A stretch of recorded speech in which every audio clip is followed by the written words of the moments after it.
elbow cut. Oh! Very spreading Ward. Bury those shots. Oh my! Caught him with the spinning back kick. He's hurt. He hurt him big time. He's trying to finish. bad. It is all over. Right back up. Oh! Big head kick. Down goes Thompson. MMA is a wild sport that can be as unpredictable and chaotic as it is exciting. There is no surprise the growth of mixed martial arts has skyrocketed over the past years. The sport is capable of making spectacular moments that leave a long-lasting impression on the person who watches it. Just off the mark, big shots, and now that's a slip. Look like he's spitting out teeth. Let's look at some jaw-dropping knockouts and nasty submissions that will blow your mind. One of the most anticipated fights of 2022 was at UFC 279, a fierce rematch between Leon Edwards and Kamaru Usman. Many favored Usman to be a favorite for this bout as he was winning the fight comfortably until both the fighters went into the fifth and final rounds. Usman was up 3-1 and Edwards was chasing a knockout. Leon Edwards received some of the best Rocky-esque coaching before the last round. If you step in, do you know what I'm on about, yeah? Come on, son. Start being the boss here. Come on, Leon. Be the boss, okay? Come on, we're gonna pull that one now. It's 1-1. Come on. He proceeded to send Kamaru Usman into the shadow realms with a terrifying left high kick to the chin, knocking Usman out with a minute left. Cloth from which he is cut. I mean, that is a degenerate. It was nothing less than a scene from the movie Rocky, as the Brit's nickname also indicates. I am here with the winner and new welterweight champion of the world. After the fight, Edwards gave a spine-tingling speech, thus setting the bar high for the trilogy between him and the Nigerian Nightmare. Can't put into words, Joe. It's been a long 4 years. Don't doubt me, I couldn't do it. The odds that I couldn't do it. Masvidal's most defining moment was on July 6, 2019 at UFC 239. Standing opposite from him that night was Ben Askren, a 2008 Olympian who'd won titles in Bellator. A mixed martial artist holding an undefeated professional record. 19 wins, no losses, 1 no contest. And won championship before signing a UFC contract in the sport's first trade. Masvidal stood against the cage, hands behind his back, while Bruce Buffer introduced everyone. He smirked and said something to Askren as if he was going to share a secret. Askren pressed forward at the start of the fight, searching for a takedown. Masvidal had already gone airborne with a flying knee by the time they collided. The effects were immediate. Clock is brought to you by Modelo.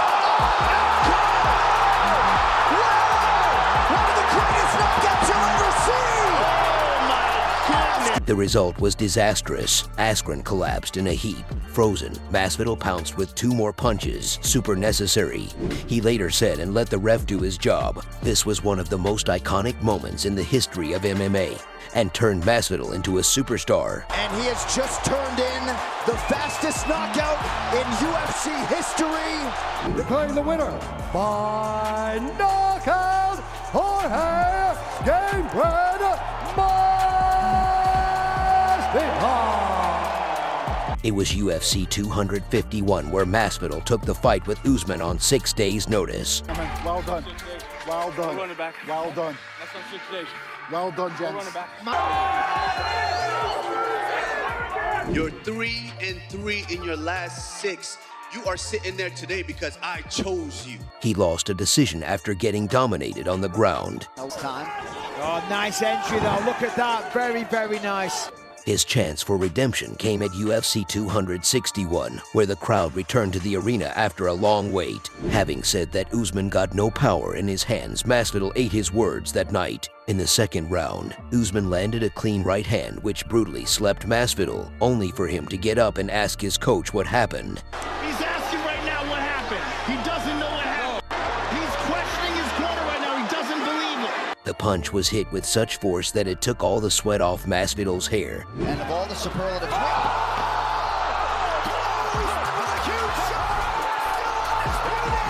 And gave the photographers a click to remember. Kamaru, the Nigerian Nightmare, Usman.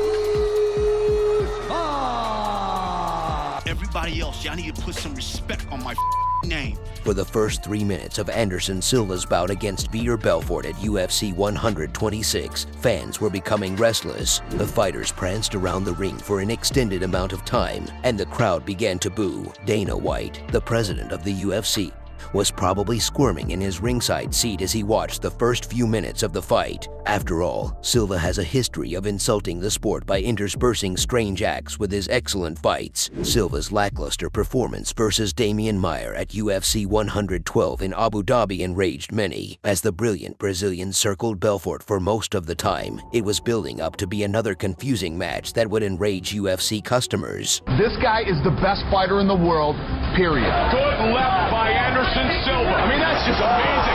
Confident in his striking. Customers who paid their hard-earned money to watch an exciting pay-per-view. When Silva landed a straight kick right on Belfort's chin at 3:25 of the opening round, the boos turned to oohs and ahs. They go the distance. The knockout was one for the ages, and it will undoubtedly be repeated on highlight reels for years to come. Michael Chandler and Tony Ferguson came face to face at UFC 274. Chandler was coming off a tough loss against Justin Gaethje. Oh my goodness! Oh! Wow! What a fight! On the other hand, Tony Ferguson wanted to prove that he still belongs to the top level in the division. Oh man, it's been a year since I've been inside that octagon. I can't wait to show up for you guys on Saturday. After 3 losses in a row, the first round went well for El Kakui, who managed to drop Chandler with a left. But Chandler took him down at the end of the round, surviving a scare. Just at the start of the second round, Chandler saw an opening and landed a vicious front face kick, which put Tony Ferguson out cold, face first to the canvas. It took time for Tony to get back up to his feet after the bout was over. This is enough evidence for the magnitude of force Chandler applied to Ferguson's chin. Shevchenko was due to defend her title against Jessica Eye at UFC 238. After I've been the underdog my entire life. Right, I'll show you Cleveland stuff. After claiming the vacant UFC flyweight title against Joanna Nayen Draytrick at UFC 231,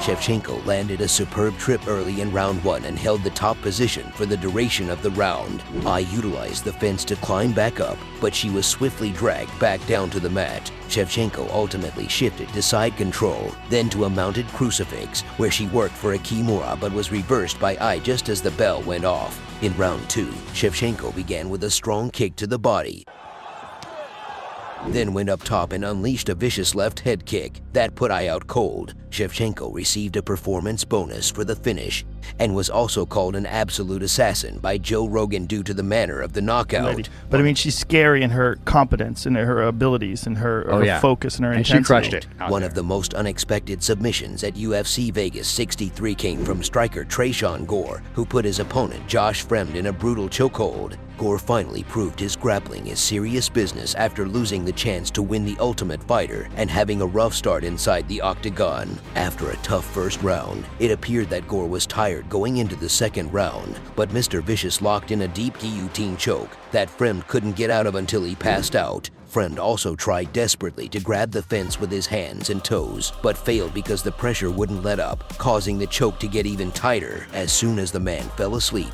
Gore let his head violently bounce against the canvas. The winning strategy astounded the MMA world. The guillotine choke ends this fight at 49 seconds of round number 2 for your winner, Mr. Vicious!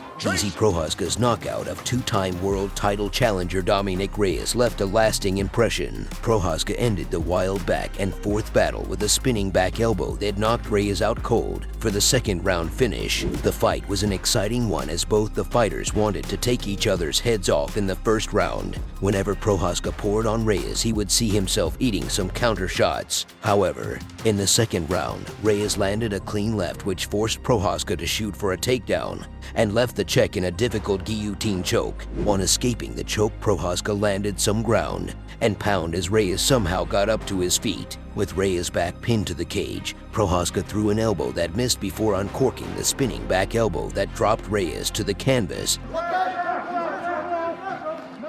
Reyes still firing back. Toughness shown on each side. In one of the most vicious knockouts ever seen in an octagon, Sylvia and Frank Mir squared off at UFC 48 in June 2004. Their fight was for the vacant UFC heavyweight championship.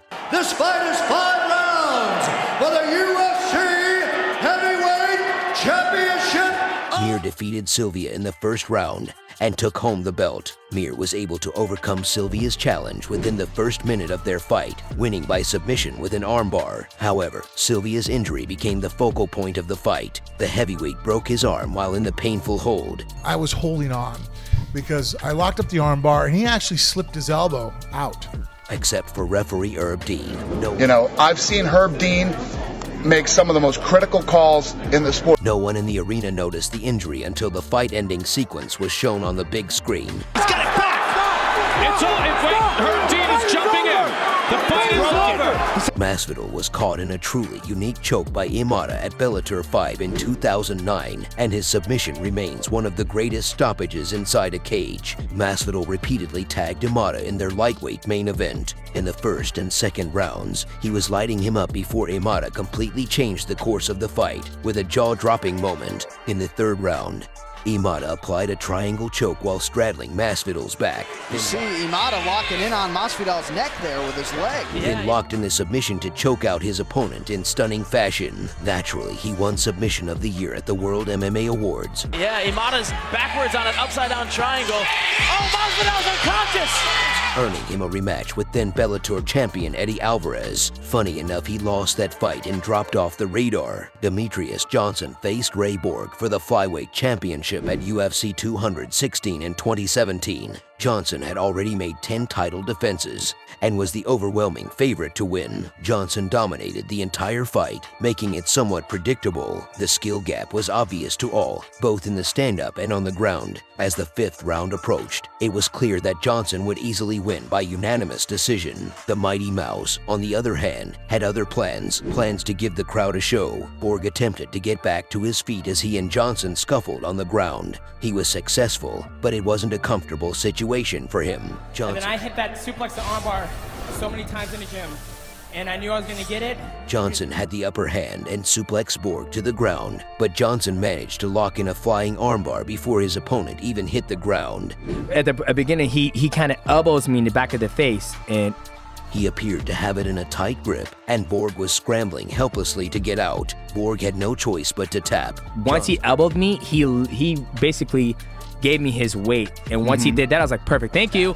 Johnson had successfully defended his title for the 11th time. When Jon Jones submitted Lyoto Machida at UFC 140, he truly established himself as one of the most fearsome fighters on the planet. Before Jones, Tito Ortiz had come close to submitting Machida, but this was different in how completely it came together once it started. Machida was stunned by a heavy shot from Jones and ended up against the cage, caught in a front headlock that quickly turned into a standing guillotine. Jones, being the taller man with the longer frame, was able to use every bit of leverage at his disposal to trap Machida against the cage. The referee intervened, and as Jones let go of the lock, Machida fell face first to the canvas unconscious.